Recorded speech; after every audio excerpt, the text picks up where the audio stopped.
నీ ప్రవర్తన అంతటి యందు ఆయన అధికారమునకు ఒప్పుకొనుము. సామెతలు 3:6. నిన్ను నీవు ప్రభు చేతిలో పెట్టుకొనుము.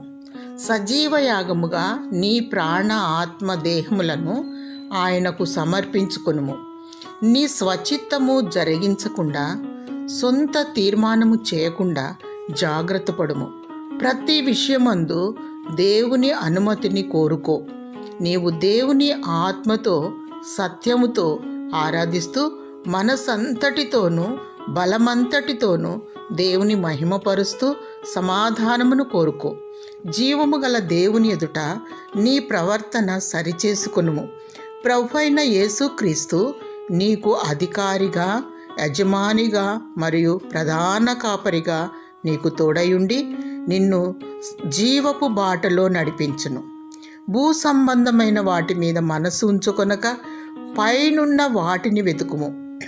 ప్రభువు రాకడ వరకు సత్యవాక్యమును చేపట్టి వేచి ఉండుము.